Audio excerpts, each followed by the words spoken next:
નમસ્કાર, હું તો બોલીશમાં હું રોનક પટેલ આપનું સ્વાગત કરું છું.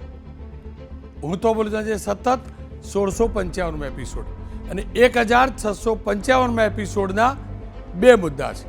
પહેલો મુદ્દો છે કોણ લેશે શપથ.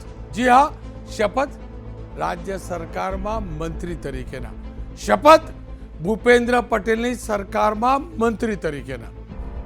આખા ઘટનાક્રમનું વિશ્લેષણ કરવું છે, કારણ કે જબરજસ્ત સસ્પેન્સ છે અને સસ્પેન્સ એટલે જબરજસ્ત અટકળો, અફવાઓ અને વિશ્લેષણનો દોર શરૂ થયો છે. બીજો મુદ્દો છે લાલ પગ.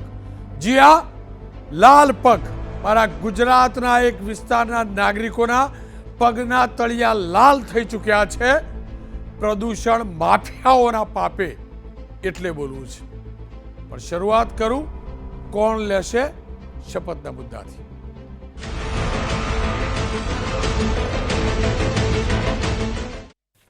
જે શુભ મુહૂર્તની રાહ રાજનેતાઓ જોઈ રહ્યા હતા, બીજેપીના ધારાસભ્યો જોઈ રહ્યા હતા, એ શુભ મુહૂર્ત નીકળી ચૂક્યું છે.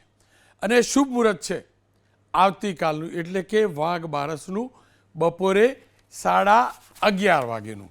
આપ આ જોઈ શકો છો, આ દ્રશ્યો છે મહાત્મા મંદિરના. અને આ એ ખુરશીઓ છે જેના પર શપથ લેતા પહેલાં અને શપથ લીધા તુરંત બાદ મહાત્મા મંદિરમાં શપથ લેનારા, મંત્રી તરીકેના શપથ લેનારા એ ધારાસભ્યો મંત્રી બનીને બેસવાના છે. અને આ તમામ એ જગ્યાઓ છે જ્યાં આશા રાખી રહ્યા હતા મંત્રી બનવાના, એ લોકો પણ ત્યાં બેસવાના છે. કુલ મળીને મહાત્મા મંદિરમાં શપથ ગ્રહણ કાર્યક્રમની તૈયારીઓ મોટામોટી પૂર્ણ થઈ ચૂકી છે. અને આના જ માટેનો ઘટનાક્રમ કહું તો આજે વહેલી સવારે સરકાર તરફથી એક પ્રેસ નોટ આવી અને પ્રેસ નોટમાં જાહેરાત કરાઈ કે આવતીકાલે મહાત્મા મંદિરની અંદર 11:30 વાગે પદનામિત મંત્રીઓનો શપથ ગ્રહણ સમારંભ છે. આખા દિવસનો ઘટનાક્રમ જોઈ લઈએ તો બીજેપીના રાષ્ટ્રીય મહામંત્રી સુનિલ બંસલ ગુજરાત આવી ચૂક્યા છે.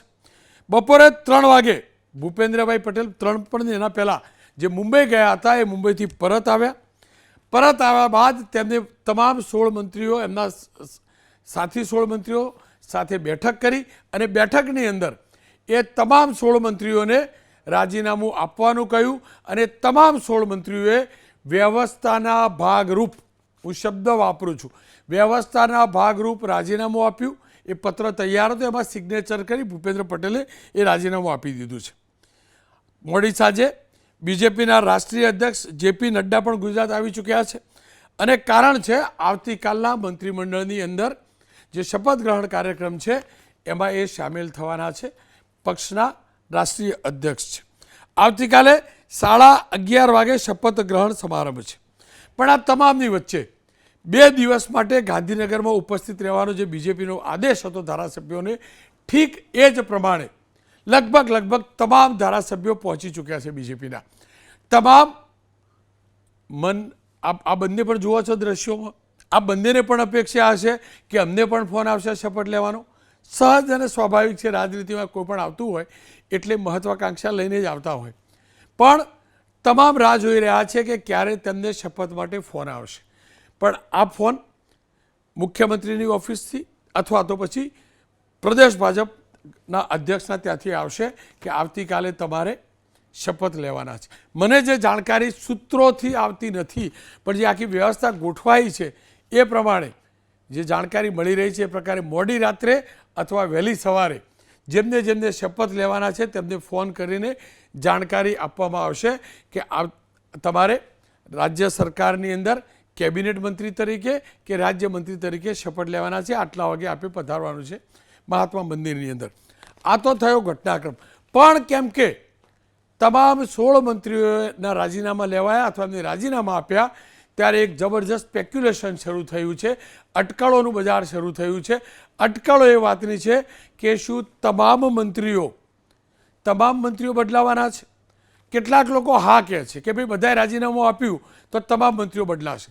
પણ જે ગણિત અને જે લોજિક છે, હું ફરીથી કહું છું, જે લોજિક છે કોઈ સૂત્રના આધારે નહીં, પણ લોજિકના આધારે એવું કહું છું કે તમામ મંત્રીઓ બદલાશે એવી શક્યતા જરાય દેખાતી નથી. ઓછામાં ઓછા 6 અને મહત્તમ 8થી 10 મંત્રીઓને મંત્રીમંડળમાં રિપીટ કરવામાં આવશે. હવે સવાલ એ પણ થાય છે કે તો પછી એ મંત્રીઓએ ફરીથી શપથ લેવાના કેમ? તો એનો એક જવાબ એ છે કે જે રાજ્યમંત્રીઓ હતા અને એમને કેબિનેટ રેન્કમાં લઈ જવામાં આવે છે, તો એમને પહેલાં શપથ લીધા હતા રાજ્યમંત્રી તરીકેના, એટલે એમને ફરીથી શપથ લેવા પડશે. પણ બીજો સવાલ એ છે કે એ સિવાયના મંત્રીઓ કે જેમને ફરીથી સ્થાન મળવાનું જ છે, કે જે મંત્રી છે મંત્રી તરીકે યથાવત રહેવાના છે, તો પછી એમના રાજીનામા કેમ? બસ આ સવાલનો જવાબ મેળવવો જરૂરી છે. સાથે મારો કાર્યક્રમ પણ લોકો એટલે જ જોતા હશે અત્યારે, જે ધારાસભ્યો અથવા એમના સમર્થકો છે કે અમારું નામ આ કાર્યક્રમમાં છે કે નહીં. તો હું ફરીથી કહું છું, કોઈ સૂત્ર નથી, ક્યાંથી કોઈ પ્રકારની યાદી આવી નથી, અને યાદી જે નિશ્ચિત થઈ હશે તે હું જે સમજું છું એ પ્રકારે અત્યાર સુધીના કવરેજ રિપોર્ટિંગ કરવાના અનુભવથી કહું છું, મોડી રાત્રે અથવા વહેલી સવારે જે તે ધારાસભ્યોને જાણ કરવામાં આવશે અને મીડિયાને એ યાદી પણ આપવામાં આવશે. અને અમે જે ત્યાં આગળ મહાત્મા મંદિરની અંદર જે ત્યાં ખુરશીઓ ગોઠવાઈ હશે એના ઉપરથી કહી શકીશું કે આટલા આટલા લોકો મંત્રીમંડળમાં સ્થાન પામવાના છે. પણ આ તમામની વચ્ચે અમિત ચાવડાએ વ્યંગ કર્યો છે હાલની સ્થિતિ ઉપર. પહેલાં એ જોઈ લઈએ. મારી મુખ્યમંત્રીને પૂછવું છે કે મંત્રીના રાજીનામા અધવચ્ચે શું કામ લો છો? 5 વર્ષ માટે પ્રજાએ તમને સરકાર બનાવવાનો મેન્ડેટ આપ્યો છે, પૂરી બહુમતી આપી છે. તમારે 2.5 વર્ષે મંત્રીઓના રાજીનામા લેવા પડે છે, એનો મતલબ છે કે તમારા મંત્રીઓ ભ્રષ્ટાચારી છે. તમારી સરકાર લોકોની અપેક્ષાઓ સંતોષવામાં, સરકારી યોજનાઓ લોકો સુધી પહોંચાડવામાં તમારા વહીવટમાં સદંતર નિષ્ફળ ગઈ છે. આખી સરકાર ખાડે ગઈ છે અને એના કારણે તમારા મંત્રીઓના રાજીનામા લેવા પડે છે. બચુભાઈ ખાબડ જેવા મંત્રીના ભ્રષ્ટાચારના દાખલા તો પબ્લિક સામે છે. કેટલાક બીજા મંત્રીઓ છે જે પડતા મુકાવાના છે એ પણ નક્કી છે. તો એમના ભ્રષ્ટાચાર, એમના ગેરવહીવટ અને એમને કેમ ઘર ભેગા કરો છો, એમને કેમ અધવચ્ચેથી કાઢી મૂકો છો, એનો પુરાવો કે એનો જવાબ પણ સરકારમાં બેઠેલા મુખ્યમંત્રી આપે. આ તો વિપક્ષની વાત થઈ. કોંગ્રેસના નેતા છે, પ્રદેશ અધ્યક્ષ છે કોંગ્રેસના, તેમને આરોપ લગાવ્યા છે. પણ તમામ મંત્રીઓ જ્યારે અહીંયા આવ્યા છે ત્યારે ખુદ બીજેપીના જ કેટલાક નેતાઓ, બીજેપીના જ ધારાસભ્યોની ટીખળ કરી શબ્દ તો નહીં વાપરું, પણ પોતપોતાના અંદાજમાં મજા ચોક્કસ લે છે.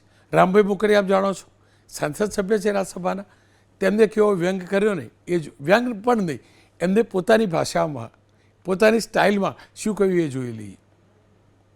ઉદયભાઈ, દર્શિતાબેન કંઈક નવી જવાબદારી માટે રમેશભાઈ વગેરે ગયા છે, એમને પણ હું વંદન કરું છું, પ્રણામ કરું છું. નવી લાલ લાઈટ લઈને જલ્દી આવે એવી ભારતીય જનતા પાર્ટી વતી શુભેચ્છા.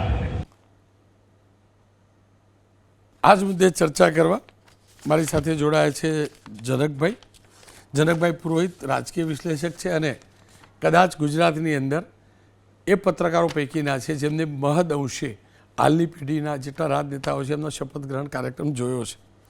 દીપકભાઈ જોશી બીજેપીના નેતા છે અને રાજેશભાઈ ઠાકર થોડીક વારમાં જોડાવાના છે. દીપકભાઈ એક નાનો પહેલાં જવાબ લઈ લઉં, પછી જનકભાઈ પાસે જોઉં. હું આ રામ મોકરિયાને સાંભળતો હતો અને મારો જબરજસ્ત વિરોધ છે. એમને કહ્યું કે લાલ લાઇટ વાળી ગાડી લઈને આવે એવી શુભેચ્છા. એનો મતલબ એ થયો દીપકભાઈ, ધ્યાનથી સાંભળજો, આપ તો વકીલ છો એટલે મારી દલીલ, મારા તર્કને સાંભળજો. શું સત્તા મેળવવી, પદ મેળવવી, ખુરશી મેળવવી અને એ મળે તો જ અભિનંદન પાઠવવાના, અને લાલ લાઇટવાળી ગાડી લઈને આવજો એટલે મારી સરકાર લાલ લાઇટવાળી ગાડીઓ લૂંટાવા બેઠેલી છે? આ તો કેવી માનસિકતા? હું ટૂંકવાનો જવાબ ઈચ્છું છું, પછી ચર્ચા શરૂ કરું. રોનકભાઈ, પહેલાં તો એક વાત છે કે ભારતીય જનતા પાર્ટીની સરકાર, જે આદરણીય નરેન્દ્રભાઈની જે સરકાર અને કેન્દ્રની અને અહીંયા જે રૂપાણી સાહેબની સરકાર હતી ત્યારે જ લાલ લાઇટ કાઢી નાખી છે. એટલે હું તમને કહીશ કે ભારતીય જનતા પાર્ટીનો જે કાર્યકર્તા છે, જે કાર્યકર્તા એક હોદ્દો ભોગવે છે અથવા તો ત્યાં મંત્રી બને છે, તો એના માટે એ કાર્યકર્તાની જે જવાબદારી છે એ જ એની મંત્રી તરીકેની જવાબદારી હોય છે. ઉલટાની મંત્રી બને છે ત્યારે એની એક વિશેષ જવાબદારી બને છે અને એ પ્રજા સેવા કરવા માટે આવે છે. એટલે હું માનું છું ત્યાં સુધી કોઈ આ બાબતને બીજું કંઈ આપણે કંઈ ન લઈએ, પણ એક બહુ વાત સ્પષ્ટ છે કે કોઈ પણ ભારતીય જનતા પાર્ટીનો કાર્યકર્તા જ્યારે મંત્રી બને છે ત્યારે પ્રજાની સેવા કરવા માટે બને છે. એ બહુ સ્પષ્ટ વાત છે. દીપકભાઈ, આપ જોડાયેલા રહેજો. આપે ચોક્કસથી બચાવ કર્યો અને પક્ષના પ્રવક્તા તરીકે આ સ્ટેન્ડ હું માની શકું છું. પણ આ મારું ઓબ્જેક્શન તમામ રાજનેતાઓ માટે છે, કારણ કે હું જાણું છું કોઈ ગમે તે કહેતું હોય પણ સત્તાનો જ સંકલ્પ હોય છે અને એટલે જ રાજનીતિમાં આવે છે લોકો. આ હકીકત છે, આ નગ્ન અને કડવું સત્ય છે. અને આજે ભલે લાલ લાઇટ કાઢી હોય પણ કહેવાય તો એ છે લાલ લાઇટવાળી ગાડી મળશે કે નહીં, આ હકીકત છે. જનકભાઈ, તમે તો બહુ લોકોને લાલ લાઇટ જોઈ બી ખરી, જતી પણ જોઈ, આવતી પણ જોઈ. મારો પહેલો સવાલ એ છે ને, જબરજસ્ત અફવાઓ પર છે ને સ્પેક્યુલેશન પર છે, કેમ કે 16 મંત્રીઓએ રાજીનામું આપી દીધું. આખા ઘટનાક્રમને આપ કેવી રીતે જુઓ છો? હું સ્પષ્ટ કહું છું કે નો રિપીટેશનની થિયરી નથી અને નથી. અને હું એટલે કહું છું કે આપણે આપણા પરિવારનું ઘર જૂનું થાય અને બોજો વધ્યો હોય તો એકવાર એ ખંડેર ઘરને તોડી અને આખું નવું બનાવીએ. પણ નવું બનાવેલું ઘર દર દિવાળીએ રંગરોગાન કરીએ, અંદરથી સાધન સામગ્રી બદલીએ, પણ આખું ઘર તોડીને નવું તો ના જ બનાવીને કદાચ રાજનીતિમાં પણ આવું છે. આપ શું માનો છો? એટલે આ વખતની જે ઘટના છે એમાં તમારી વાત સાચી છે. બાકી તો ભૂતકાળમાં 2 વખત જે સરકારો બદલાણી છે એમાં એ આખું ઘર તોડીને નવેસરથી થયું છે. આનંદીબેન પછી વિજય રૂપાણી પછી ભૂપેન્દ્રભાઈ આવ્યા. આ બધી ઘટનાઓ એ આખું ઘર તોડ. પણ આ વખતે જે છે એ રીસફલિંગ છે કે એક ભારતીય જનતા પાર્ટીને જે પદ્ધતિ છે એમાં ધારાસભ્યોની મૂલવણી સતત ને સતત થતી રહેતી હોય છે. એમાં દરેકની કાર્યશૈલી, મંત્રીઓની કાર્યશૈલી, ધારાસભ્યોની કાર્યશૈલી, એમની ઉપયોગિતા પક્ષ માટે કેટલું કરી શકે છે, આ બધી જ નોંધ બારીકાઈથી લેવાતી હોય છે. અને એ નોંધના આધારે આ રિસફલિંગની કે એક્સપેન્શનની વાત તો લગભગ એકાદ વર્ષથી ચાલે છે. પણ નરેન્દ્રભાઈને આપણે ઓળખીએ છીએ, એને બહુ બારીકાઈથી બધું જોયું છે અને પછી આ નિર્ણય કર્યો છે. એટલે એમાં જે કંઈ અત્યારે ચાલી રહ્યું છે એમાં હું બહુ આશ્ચર્યજનક ઘટના નથી માનતો. આ પૂર્વ નિયોજિત હોય છે. આ જે કવર હશે એ તો લગભગ 2 મહિના પહેલાં તૈયાર થઈ ગયું હશે, આપણને ખબર નથી. જનકભાઈ, સવાલ એટલે છે કે બધા આ કહે છે 16 મંત્રીઓ રાજીનામા આપવા કેમ પડે? નહીં, જો એમાં એવું છે કે કોઈના રાજીનામા લેવામાં આવતા નથી. આ એક પરંપરા રહી છે રાજકારણની. એ સારી પરંપરા છે. કોઈને અપમાનિત કરીને કાઢવામાં નથી હોતા. અત્યાર સુધીમાં મને એક જ ઘટના યાદ છે, જયનારાયણ વ્યાસની, કે જે કેશુભાઈ એમને રાજીનામું માગી લીધું હતું. ત્યાર પછી એવું લગભગ કોઈના રાજીનામા માગી લેવામાં આવ્યા. હું માગેલા શબ્દ, મારો સવાલ એટલો જ છે કે 16 જણાના કેમ? એનો મતલબ બધાને કાઢવાના છે? હું તો સ્પષ્ટ કહું છું બધાને કાઢવાના નથી, પણ કોઈ 5ના કે 7ના કે 10ના તમે રાજીનામા લ્યો એટલે તમે એને કાઢી મૂકે કહેવાય. એટલે એ રાજીનામા એને 5 કે 10 બધાને ખબર પડી જાય કે આ 10 લોકો નથી આવવાના. એટલે અત્યારે બધું અધ્યાર રહેશે. 16 રાજીનામા લઈ લીધા એટલે આખી સરકાર નવેસરથી બનશે. એટલે અત્યારે ઋષિકેશ ખબર નહીં હોય, અને જે ફાઇનલ હશે એને ખબર નહીં કે આપણે ફરી કાલે શું કરવાનું છે. આ રાજકીય સારી પરંપરા છે કે આમાં કોઈને અન્યાયની વાત ના આવે. પણ આ 16 લોકો ફરીથી 16માંથી જેટલાને પણ ફરીથી મોકો મળે, શું એ બધા ફરીથી શપથ લે? શપથ પાછી ફરીવાર શપથ વધી લીધી છે અને એ આ નવી એ ટર્મ ગણાશે.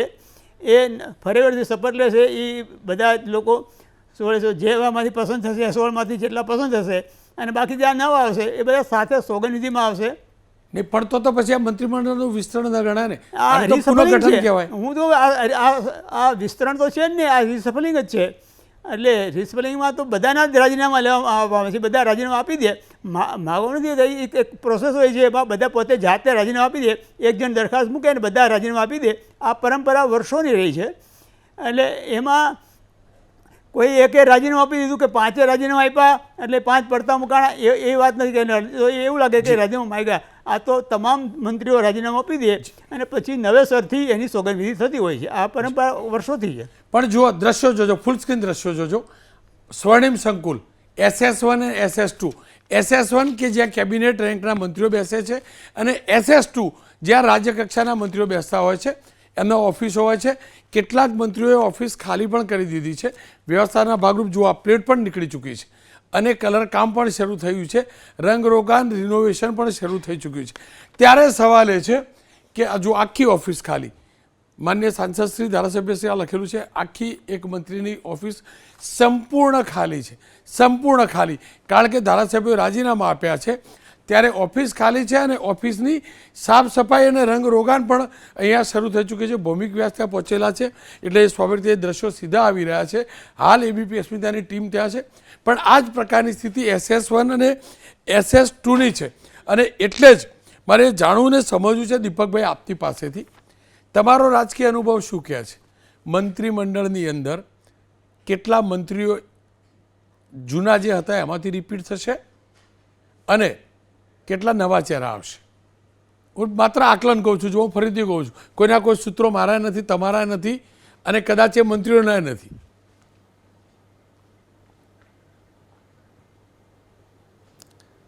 રોનકભાઈ, હું તમને ઘણા સમયથી આપણે એટલા બધા પરિચયમાં છે અને તમારું એક આખું જે તમારી જે ક્વેશ્ચનરી જે હોય છે એ પણ હું ઘણી વખત બહુ ખરેખર ઇન્ટેલિજન્ટ હોય છે. સવાલ એટલો છે, હું તમને કહું કે જે સવાલ તમે જે પૂછ્યો છે એનો જવાબ આપણને લગભગ હું માનું છું ત્યાં સુધી 16 થી 17 કલાકમાં મળી જવાનો છે આપણને.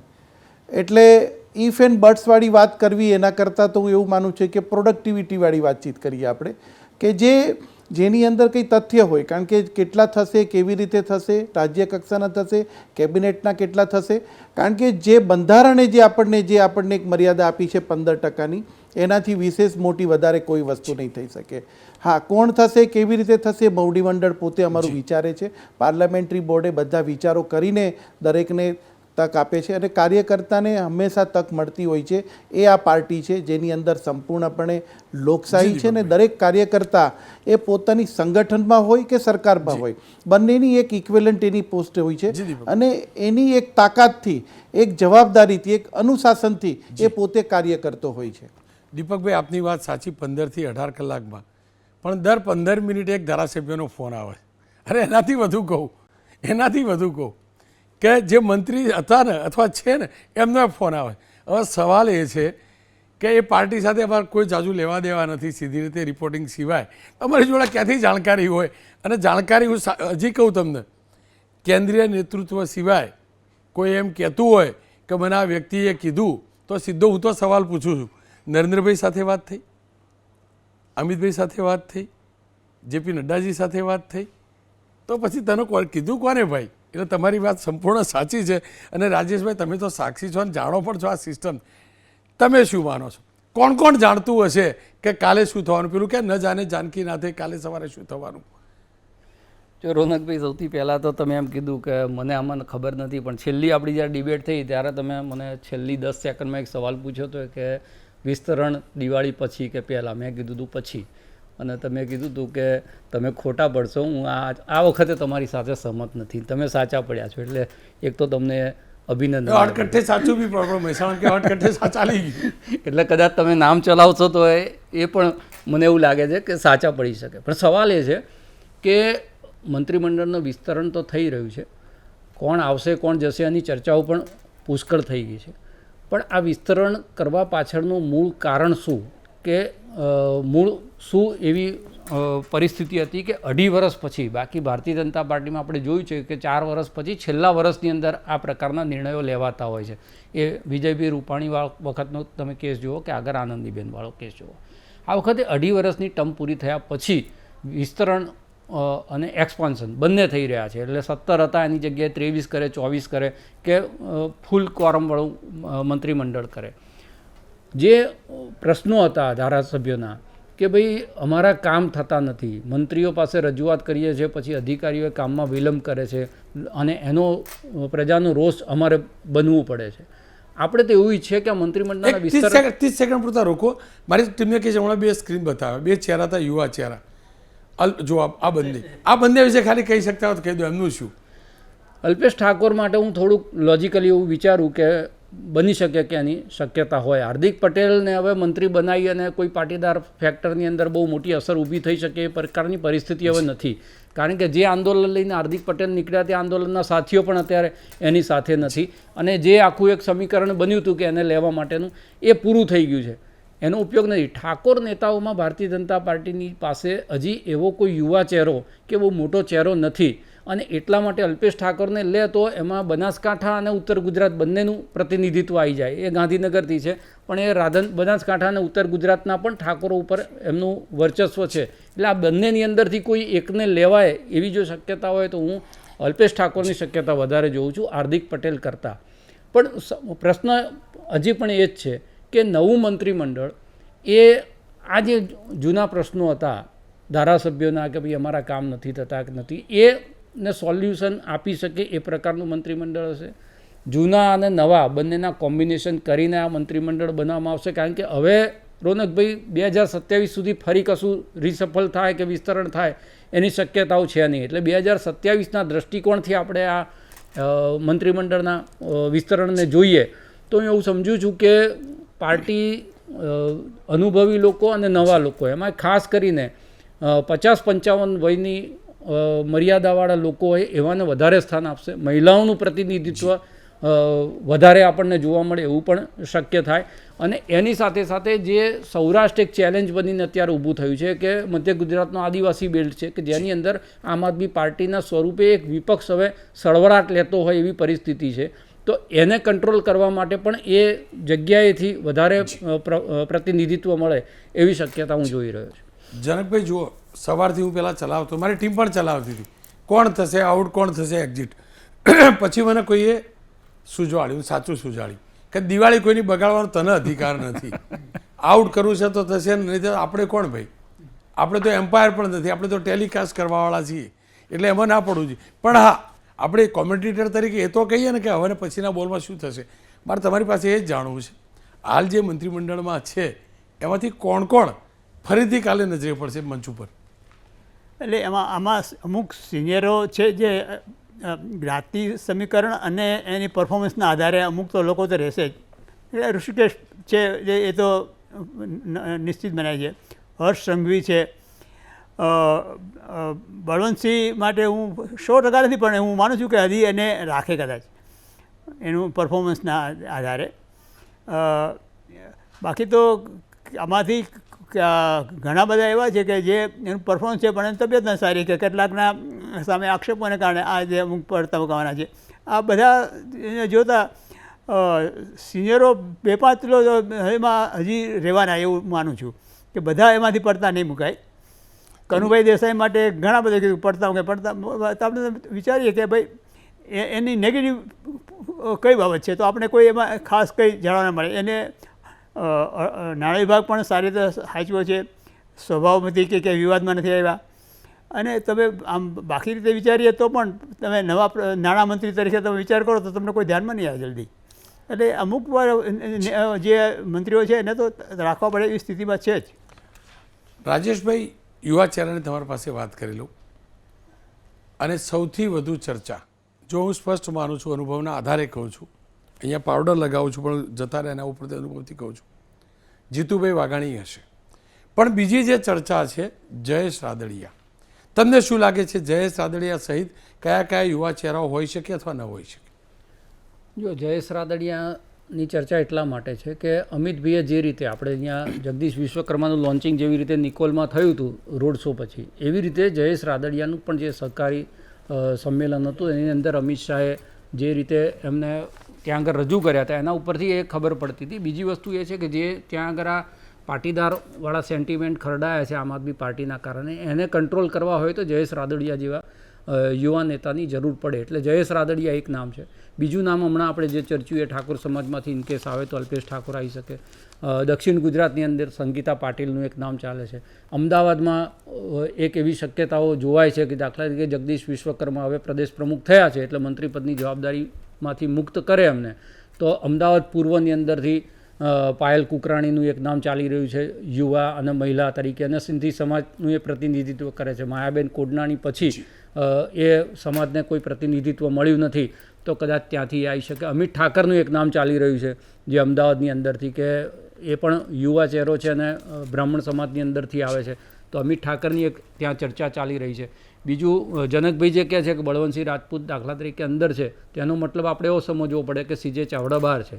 કારણ કે શંકર ચૌધરી હોય, બળવંતસિંહ રાજપૂત હોય, ઋષિકેશભાઈ પટેલ હોય ને વચ્ચે સીજે ચાવડાને પણ પ્રતિનિધિત્વ મળે, નીચે જો ગાંધીનગરમાં અલ્પેશ ઠાકોરને આપવાના હોય તો હા, તો બધું એ બેલેન્સ થોડુંક બગડી જાય. એટલે જો બળવંતસિંહ રહેશે તો સીજે ચાવડા. બીજું એ પણ બેલેન્સ કરવાનું છે કે બહુ બધું કોંગ્રેસીકરણ એમાં ના થઈ જાય. બળવંતસિંહ પણ અંદર એક કુંવરજી બાવળિયા હોય, અર્જુનભાઈ ઇન થાય, સીજે ચાવડા ઇન થાય તો પાછો પેલી જે આલોચના છે ભારતીય જનતા પાર્ટીની કે ભાઈ મંત્રીમંડળ ભાજપનું પણ જે છે એ અંદર મંત્રીઓ કોંગ્રેસના, તો એ ના થાય. એટલે યુવા ચહેરાઓની અંદર તમે વિચારો તો હર્ષસંઘવી એને આપણે યુવા ચહેરામાં ગણી શકીએ.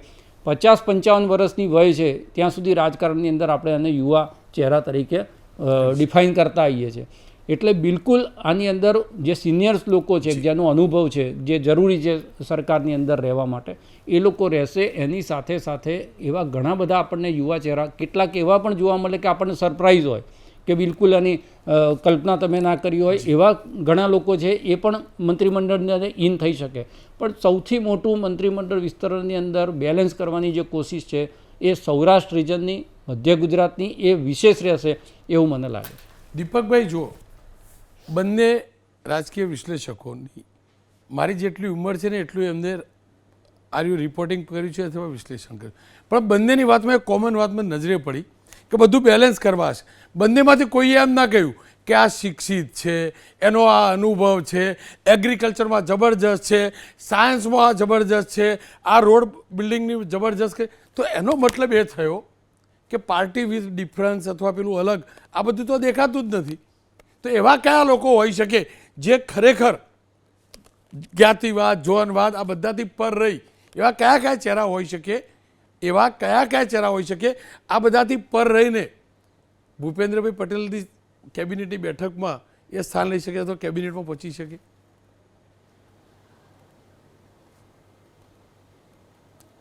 રોનકભાઈ, અગાઉના જે મંત્રીઓ હતા એ પણ પરફોર્મિંગ હતા, બધાના પરફોર્મન્સ, બધાનું ઇવેલ્યુએટ થયું, બધાનું પરફોર્મન્સ સારું હતું. હવે પણ જે મંત્રીમંડળમાં આવશે એ બધા પરફોર્મિંગ પોતાની એક આપશે, એ તાકાતવાળા જ હશે બધા.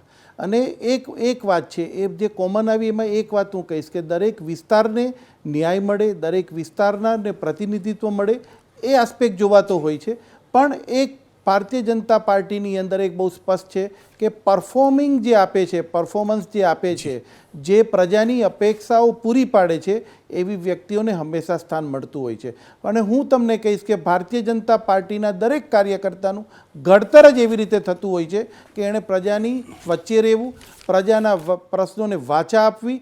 અને બીજી એક વસ્તુ છે કે જેની સાથે સાથે પરફોર્મિંગ પણ એણે પરફોર્મન્સ પણ આપવાનું હોય છે, ચાહે સંગઠન હોય કે સરકાર હોય. એટલે એ આ બાબતનો મેઇન મુદ્દો લઈને જ અમારું મવડી મંડળ, પાર્લામેન્ટરી બોર્ડ પોતે નક્કી કરશે. અને હું એક બહુ વિશ્વાસ અને ભરોસો આપું છું કે જે અગાઉની જે સરકારે જે રીતે, ભારતીય જનતા પાર્ટીની સરકારે જે રીતે સારી રીતે કામગીરી કરી છે, એવી જ રીતના પરફોર્મિંગ જે કંઈ છે એ રીતનું મંત્રીમંડળ બનશે, એનું હું હંમેશા 100% ભરોસો આપું છું. દીપકભાઈ, 2022નું જ્યારે કાઉન્ટિંગ હતું ને એ દિવસે મેં આજ બ્લેઝર પહેરેલું, 2.5 વર્ષ થઈ ગયા, 3 વર્ષથી આજ પહેરું છું, આ ટકી શક્યું.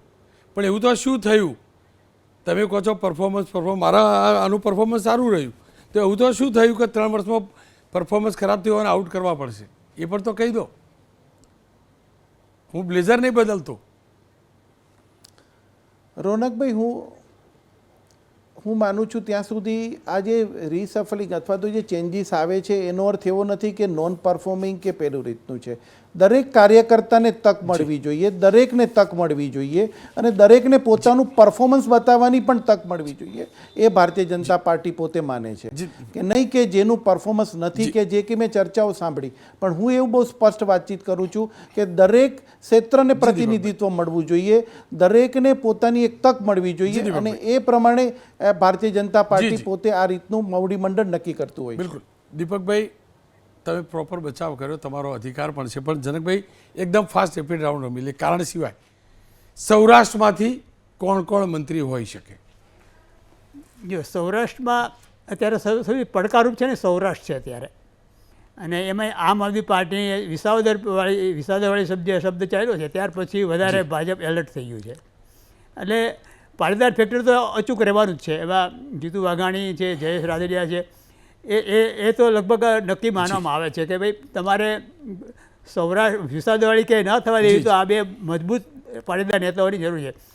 આ પસંદગીમાં એવું છે કે એ માત્ર પોતાનો મત વિસ્તાર નહીં પણ આખા સમાજ ઉપર જે પકડ ધરાવતા હોય એવા લોકોની પસંદગી જાણું સમજો કોણ કોણ હોઈ શકે તમારા હિસાબે? એટલે બાકી તો બીજા જિલ્લાઓમાં અમરેલી જિલ્લામાંથી એકાદું પ્રતિનિધિ હશે. ક્યાંક તો નહોતું, આ વખતે બે નામ ચાલે છે, કૌશિક કરિયા ચાલે છે, કસવાલા ચાલે છે.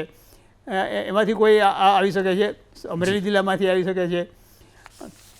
પછી રાજકોટમાંથી પણ એક આવી શકે છે. રાજકોટ જિલ્લામાંથી કુંવરજીભાઈ છે, એને રાજકોટમાં ઓલામાં ગણવામાં નથી, એને અલગ એનું વ્યક્તિત્વ અલગ એની ક્રાઇટેરિયા છે એના કુંવરજીભાઈ માટે કોળી સમાજના નેતા તરીકે. એ સિવાયના જિલ્લામાંથી રાજકોટ જિલ્લામાંથી પણ આવે છે. સમજો જયેશ રાદડિયા પણ રાજકોટ જિલ્લામાંથી ગણાય, પણ એ સિવાય કોઈ આવી શકે છે. કિરીટસિંહ રાણા હોઈ શકે? કિરીટસિંહ રાણા હું નથી માનતો કદાચ આવી શકે, કારણ કે એ બે કે ત્રણ વખત એ મિનિસ્ટર રહી ચૂક્યા છે. એટલે હવે બીજા કોઈને તક આપે, ક્ષત્રિય સમયમાં સુરેન્દ્રનગર જિલ્લામાંથી કોઈને બીજા કોઈને તક આપે. રીવાબા જાડેજા? રેવાભાઈ જાડેજાને હું માનું છું કે એ સમાવેશ થશે. ઉદય કાનગડ? ઉદય કાનગડ અથવા અન્ય કોઈ આવે, બેમાંથી એક આહિરમાંથી કોઈને લેવા પડે તો એ, કારણ કે કચ્છમાંથી લે અથવા તો અહીંયાથી રાજકોટથી લે. રમેશ ટીલાલા? રમેશ ટીલાલા હું નથી માનતો કે એ આવી શકે. ખેર રાજેશભાઈ, આપની પાસેથી ફાસ્ટ જાણવું છે, ઉત્તર ગુજરાતમાંથી કોણ કોણ હોઈ શકે? ઉત્તર ગુજરાતમાંથી તો ઋષિકેશ ભાઈ જે ફાઇનલ થાય છે. બળવંતસિંહ રાજપૂત અથવા સીજે ચાવડા. બળવંતસિંહ રાજપૂત જો નથી રહેતા તો સીજે ચાવડાનું જોઈ રહ્યું છું. શંકરભાઈ ચૌધરીને જો અધ્યક્ષ તરીકે મુક્ત કરીને જો કેબિનેટમાં લેવામાં આવે તો શંકરભાઈ ચૌધરી ત્યાંથી આવી શકે એમ છે. નીચે આપણે આવીએ તો જે આપણે ચર્ચા કરીએ એ પ્રમાણે ગાંધીનગરથી અલ્પેશ ઠાકોરનું નામ છે. એટલે ઠાકોર, પાટીદાર, ચૌધરી અને ક્ષત્રિય આ બધું જ સમીકરણ જે છે એ રીતે બેસી શકે એમ છે. એટલે આટલા નામ ઉત્તર ગુજરાતની અંદરથી મને લાગે છે કે અમદાવાદ અને મધ્ય ગુજરાતમાં? અમદાવાદમાં જો પૂર્વ વિસ્તારમાંથી જેમ કીધું મેં જગદીશભાઈ વિશ્વકર્મા નથી તો પૂર્વમાંથી કોઈ આવી શકે. નામ આપણે બહુ નથી પણ જે એક ચર્ચા ચાલી રહી છે પાયલ કુકરાણીની એ, અને પશ્ચિમમાંથી અમિત ઠાકર અથવા અમિત શાહ, આ બે ચર્ચા ચાલે છે. કારણ કે બેની જોડે જોડે વિધાનસભા છે એટલે બંનેને સ્થાન મળે એવું ના થાય, પણ અમિત ઠાકર આવે કાં તો અમિત શાહ આવે, એ એક શક્યતાઓ છે. જનકભાઈ, દક્ષિણ ગુજરાતમાંથી કોણ હોઈ શકે? દક્ષિણ ગુજરાતમાં થોડાક આદિવાસીઓ ચહેરામાં ફેરફાર થાય એવી હું શક્યતા જોઉં છું. નામમાં તો હું નહીં પડું, પણ એમાં જે છે એમાંથી પડતા મળે ને બીજાને તક મળે એ ફેરબદલ થશે, ખાસ કરીને વલસાડ, છોટાઉદેપુર અને સુરત જિલ્લામાંથી. ટૂંકમાં એટલું પૂછી લઉં, જૂના મંત્રીઓમાંથી કેટલા નંબરના રિપીટ થશે અને નવા કેટલા આવશે ટોટલ? 6 કે 7ની શક્યતા હું જોઉં છું કે જે રિપીટ થાય. રિપીટ થાય 5-6 રિપીટ 6 ગયા. મેં અપર લેવલનો આંકડો આપ્યો 6 થી 7 મેક્સિમમ રિપીટ. અને નવા? બાકી બધા નવા. દાખલા તરીકે 24નું બનાવે છે તો બાકી બધા નવા. એટલે 13 થી લઈને 16 સુધીના નવા ચહેરા આપણને જોવા મળશે. એ સિવાય પછી પણ આ મંત્રીમંડળ વિસ્તરણ પછી પણ સંસદીય સચિવોની પણ પાછળની લાઈન હશે. પણ રાજેશભાઈ, એકદમ હળવા મૂડમાં વાત કરેલું, આ બધા દિવાળી કાર્ડનું શું કર્યું હશે? છપાયા છે કે નહીં? એટલે જ મેં કીધું હતું કે દિવાળી કદાચ ના બગાડે એ ચર્ચામાં, પણ તમે એમ કીધું હતું કે દિવાળી બગડશે, એટલે દિવાળી બગડે જોડે જોડે સ્ટેશનરી એ બગડે. એટલે દિવાળી કાર્ડમાં માત્ર એને આગળ એક્સ લખવાનું રહે, બાકી તો એ છપાઈ દીધા હોય અને આગળ એક્સ લખી દે. મંત્રાલયની ડાયરીઓ પણ બની જતી એક્સ બની જાય, આગળ એક્સ લખી નાખે ખાલી, બાકી એ દિવાળી કાર્ડ તો યથાવત રહેશે, ખાલી આગળ એક્સ લાગશે. ખેર, આજની ચર્ચામાં આટલું જ. કાલે બહુ બધું થવાનું છે, સસ્પેન્સ યથાવત છે. ફરીથી કહું છું, સૂત્રો કોઈ નથી, પણ લોજિકના આધારે કહું છું, વહેલી સવારે રિંગ વાગશે, એ લોકોને રિંગ જશે જેમને શપથ લેવાના છે. એ પણ જાણે છે શાસક પક્ષ અને મુખ્યમંત્રી પણ જાણે છે કે બધાએ નવા કુર્તા પાજામા તૈયાર કરી રાખ્યા છે. એટલે કોઈને શોધવા જવાની જરૂર નથી, એટલે જાજો સમય આપવાની પણ જરૂર નથી. જી જનકભાઈ. કવર હશે, એકમાં મંત્રીમંડળની યાદી હશે, એકમાં ખાતાની યાદી છે. 2 કવર બંધ કવર એની પાસે ખિસ્સામાં 2 ખિસ્સામાં હશે. એ ખાલી કાલે એને ખોલવાના જ રહેશે. જી, ખેર તમામને ઓલ ધ બેસ્ટ. જે મંત્રી બનવાના છે તેમને પણ, જે નથી બન્યા તેમને પણ, કારણ કે 27 આવતા વાર નથી લાગતી. પણ હા, ફરી એકવાર કહીશ, અનેક અટકળો, અનિશ્ચિતતાઓ છે, અનેક અફવાઓ છે. હું ફરીથી કહું છું, સૂત્રોથી જાજી કોઈ જાણકારી આવતી નથી. અમે લોકો જે અમારો રિપોર્ટિંગનો અનુભવ છે, વિશ્લેષણનો અનુભવ છે, એના આધારે કહું છું. અને મારું આકલન એ છે કે ઓછામાં ઓછા 6 અને વધુમાં વધુ, કેમ કે જે છેલ્લી મિનિટે બદલાતું હોય છે પ્રકારે, 9 સુધીના મંત્રીઓ રિપીટ થશે અને નવા 15 થી 18 નવા એવા ચહેરા હશે જેમને મોકો મળશે, અને કુલ સંખ્યાબળ 22 થી 24ની આસપાસનું રહેશે. 2-1 મંત્રી એવા છે રાજ્યમંત્રી જેમને પ્રમોશન મળશે. આ મારું પોતાનું આકલન છે. કાલે વહેલી સવારથી જ તમામ અપડેટ્સ આપ સુધી આવશે, કારણ કે એટલી તો મારી વ્યવસ્થા છે જ કે કોઈ પણને ફોન જાય અને બીજી મિનિટે આપણને ફોન આવે ત્યાંથી કે મને ફોન આવી ગયો, એ મને ભરોસો છે મારા રિપોર્ટિંગના નેટવર્ક ઉપરથી. આપ એક અપડેટ શપથના નામથી આવતીકાલે જોઈ શકશો. જે પણ જાણકારી હશે એ સચોટ હશે. અમારી પાસે જાણકારી નહીં હોય તો અમે નહીં કહીએ કે અમારી પાસે જાણકારી છે. જાણકારી સૂત્રોથી આવી છે તો પણ કહીશું, અને લોજિકલી હશે તો પણ કહીશું. પણ કાલે સૂત્રોની જાજી જરૂર નહીં પડે. કાલે બધું ક્લિયર થઈ જશે. કોણ પેલી જે ખુરશીઓ પાથરવામાં આવી છે એના ઉપર બહેસ છે, પણ એ યાદ કરજો, ભૂપેન્દ્રભાઈ પટેલની પહેલી સરકાર વખતે પહેલાં જે ખુરશીઓ ગોઠવાઈ હતી એમાં છેલ્લી મિનિટે 2 ખુરશીઓ એડ થઈ હતી. એટલે સંભાવનાઓ અપાર છે. એટલે જેમને પણ ફોન ના આવે, મારા કરતાં વધુ જાણકાર છે આ પક્ષને, એ માયુસ ના થાય. બની શકે છેલ્લી મિનિટે પણ ફોન આવે.